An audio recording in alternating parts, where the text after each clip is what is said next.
welcome here to TalkFCB, and welcome back to the channel here today, guys, where once again we've got a massive video coming up today. Really big news that is coming our way, because we are going to be talking about the breaking news regarding Raphinha. A deal now agreed between Barça and Leeds for his signing.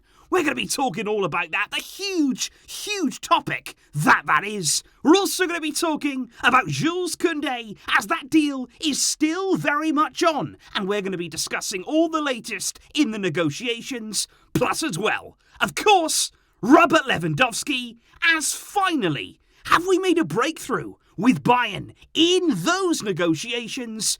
It is all coming up. It is all discussed. So come on.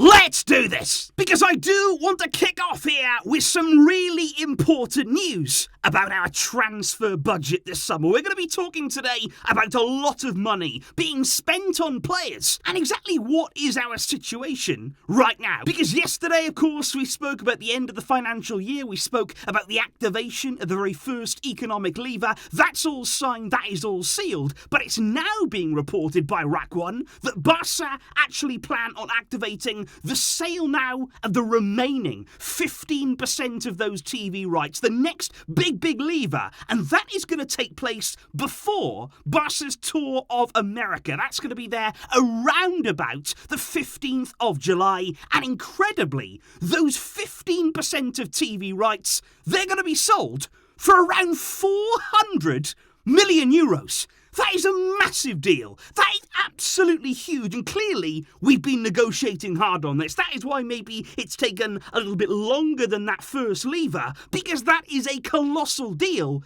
And get this, Barca believe that with the sale there combined of those two TV rights deals, that would be sufficient to remove La Liga's 1-for-3 rule. That would have us signing 1-for-1 again, and everybody that we bring in could be registered. And it's because of that Barca actually believe now they won't need to sell BLM. Barca licensing and merchandising there, the 49.9% stake that's been approved. We could sell it if we wanted to, but we might not have to. Barca might not need that money anymore because of this whopping TV rights deal. And it is now being reported that once again, as we heard when the levers were approved, Barca's transfer budget, if that deal goes ahead like it's expected to, we will have around 200 million that we can spend. And speaking indeed about big signings, let's begin here with the deal for Raphinha, because massive news today broke there from Gerard Romero, as it often has done over these past few days and weeks, because he announced that Barca now have a deal in principle with Leeds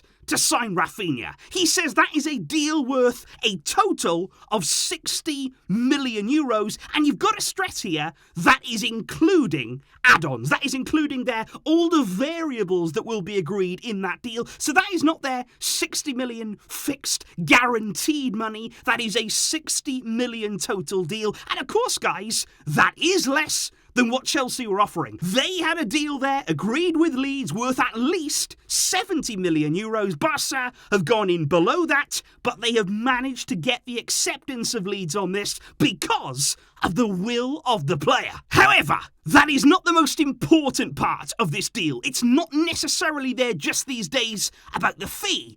It's about how you're going to pay it. And yesterday we did say on the channel, the only way really we could get this deal done, the only way that I could see us paying that big money was if it was in installments. If we did agree a deal similar to the one for Ferran Torres with Man City, and indeed, Barca have agreed with Leeds to pay that transfer fee in 3 installments. And that is massive, because there is such a huge difference between having to pay, say, 50, 60 million euros all now, all at once, all up front, as opposed to splitting that fee up, paying it there across several years. That's a massive difference from a financial point of view, and also they're thinking about La Liga restrictions. The structuring of the deal is absolutely crucial there, and we have agreed an absolute stunner in that regard, because it is even more impressive when you realise that Chelsea's deal, the one they had agreed with Leeds, that had their fee paid straight away. There was no installments, no waiting around. They were happy to pay the money there and then, yet we've still convinced Leeds here to accept 3 separate payments. And it is being reported there that, as we said yesterday, the wages between Raphinha and Barça, they've been agreed now for quite a long time. The personal terms were never ever going to be an issue. He has agreed a deal there worth €6 million per year net salary. That's a total package there for Raphinha of €6 million per year. And like I said yesterday, that is less than the total package that was offered to Dembele over these past few days there in the very final offer there we made to Dembele. So Raphinha will earn less than that deal. Something else as well that needs to be highlighted, and certainly so much respect needs to go the way of DECO, by the way, Raphinha's agent. We know about his friendship with Laporta. That's been absolutely crucial. Former Barcelona player. He did as well, though, to be fair, play for Chelsea too. But it is being said right now that even though DECO was desperate to bring Raphinha to the Camp Nou, even though he's worked tirelessly to make this particular move happen, he would have actually earned more in commission had Raphinha joined Chelsea. He would have personally made more if he went to Stamford Bridge, but he still made a huge effort to bring him to the Camp Nou. And that, by the way, guys, that's a proper agent. That is somebody there who was acting in the interests of their player. He knew Raphinha wanted to come here. He knew that was the player's dream. That was the path that he saw for his career,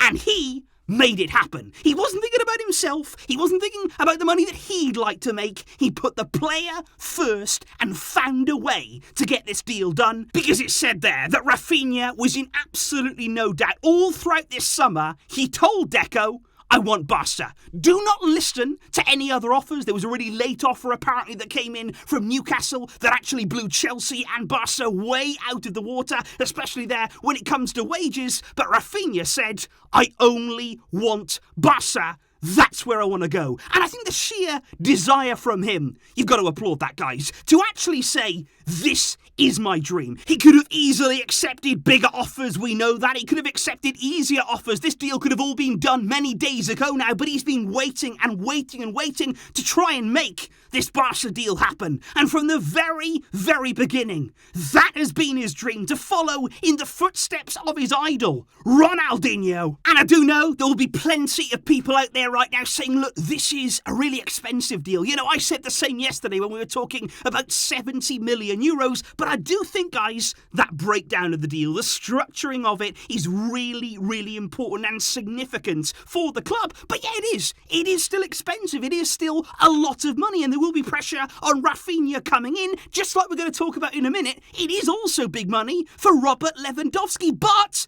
that is the market. There is a lot of players in today's transfer window who are moving for huge money, because that is where we are right now. And when you're in this market as a top club, you either swim or you sink. You either go out and get the players that can help your club, that the coach has targeted and can see fitting into his plans. That's the key here, that Raphinha is a player that can fit, and Xavi wants him, and he has done for a long time now, in his team. And I just want to say as well, Laporta here, Mattia Almani, it's not like they've gone above Chelsea. It's not like they've gone and paid more money than Leeds were asking for. They've still managed to negotiate down the price, get a better deal than Chelsea was going to get. And I truly don't believe that Laporta, that Almani, they would put the club in trouble. I don't believe they would go and spend here money unnecessarily, because these are the same people who've worked tirelessly, as we've spoken about so many times, to turn the financial situation around. They know about the mess we were in. They know how hard it was to get out of that mess.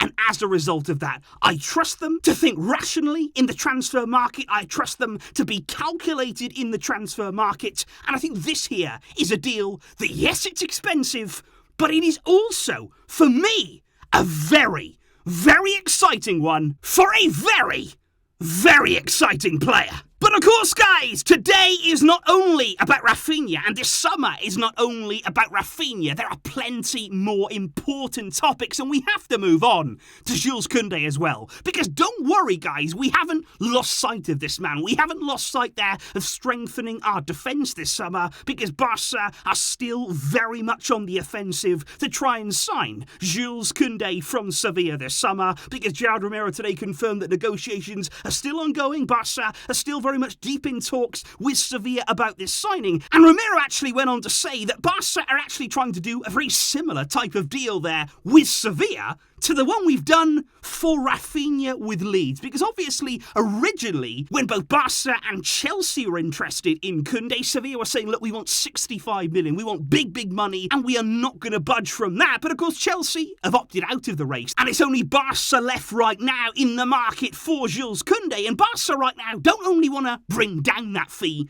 but again, they would like to pay it. They'd like to agree a deal there that includes instalments. Because Romero actually says right now that Barca are maybe even targeting a deal worth 45 million for Jules Kounde. And I mean, if Almani gets that deal done, if he gets Sevilla to agree there to a deal in instalments for Kounde, well, you know what?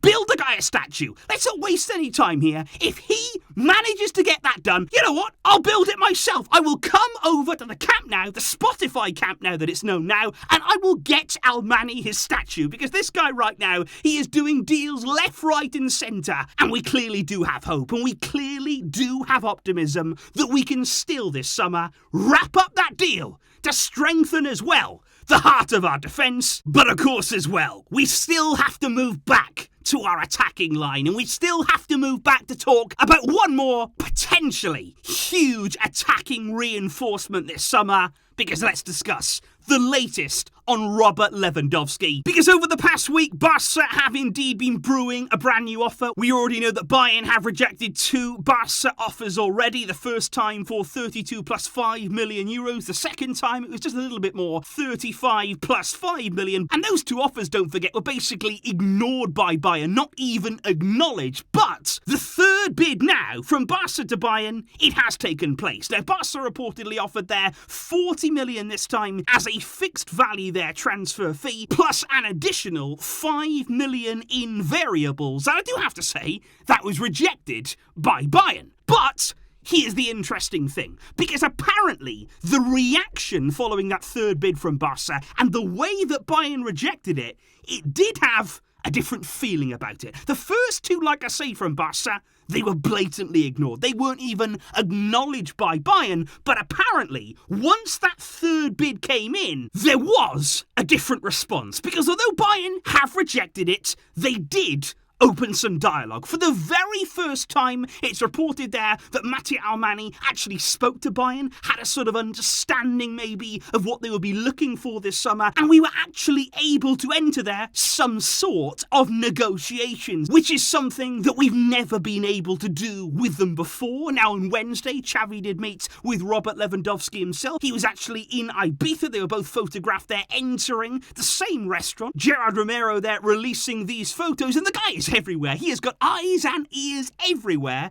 And that was a meeting there of calmness between the two, assurance on both sides that this deal will still happen. And Romero actually says that Matteo Almani today actually flew to Mallorca, where, let's not forget, Robert Lewandowski has a house and he's been residing there for much of the summer so far. And it is very, very possible that Almani once again has met with Lewandowski today. I'm surprised, to be honest, that Romero hasn't got us photos of that yet. But hey, give him some time and I'm sure he's on the case. But what we do know for sure right now, and what has been very widely reported on Bayern's stance over Lewandowski, is that this summer they are looking for 50 million euros. That is the amount, the kind of golden amount that Bayern, once they receive an offer of that amount, they will do business. And they apparently want that as a fixed, guaranteed sum. 50 million for Lewandowski. Now, as of right now, Barca are still negotiating hard. They're not going to budge. They're not going to fly in with all the money right away. They still don't really want to go above 40 million fixed. But I can almost guarantee you guys that the next offer that we make to Bayern, it's either going to be 40 million fixed plus 10 in variables, so thereby getting to 50 that way, or they're going to say, okay, we will up our fixed offer to 45 million plus 5 in variables. And we're going to have to wait and see whether Bayern budge on that stand. So 50 million euros as a fixed amount. Because one thing I would say right now, and what we are very much aware of, certainly the media in Germany have been vocal about it, is that Bayern, they really are nervous about pre-season and about Robert Lewandowski. They really do think he's not going to turn up, that he's going to go on strike. If this deal has not happened by the time that pre-season training starts on July the 12th, he ain't going to be there. And I think they really feel as though right now that would cause some problems. And I'm not only talking about the hierarchy, I'm not only talking here about what would happen with Lewandowski himself, but there's also a feeling that the other Bayern players, they don't really feel that good about this situation right now. It all makes them feel a bit uneasy. Because you think about it, there's a guy there that blatantly doesn't want to be there. You're starting a brand new season, everybody's ready to go again, to be pulling in the right direction, and then you've got your star player who clearly he wants out from the club. So those players around him, I think, feel as though this is quite an awkward situation they would really like to be resolved in some way, and that way is Bayern selling Lewandowski, moving on with their season, and I do still feel as though this deal, it can be done, it will be done in the end, but we're still negotiating, and we are working hard across all of these deals to get them done and build a competitive Barça. So once again, guys, right here today, it's been a long one, and I do keep coming out with these big videos, long videos, and I hope you guys don't mind, because honestly, there is just so much happening right now. It does take a lot of time, a lot of reading, a lot of researching to sort of understand each and every one of these deals and what is happening, and it really is such an exciting and busy summer for us all so far. So I hope you're really enjoying the content, I hope you're enjoying what's happening with Barca right now, and hopefully we can get some of these deals done and over the line and really build something special heading into next season. That is what every single one of us here wants. So please let me know, guys, all of your thoughts down below on Raphinha, on that emerging deal, the big news today that Barca may have indeed got that deal done with Leeds. Let me know as well your thoughts on Jules Kounde, on Robert Lewandowski, and what you're expecting from this summer as it moves on. I will see you soon, because there will be more videos, and they will be long ones, and there will be plenty more to discuss. I will see you then for all of that good stuff. Thank you to each and every one of you for coming back and getting involved. But until next time, as always, Visca El Barça.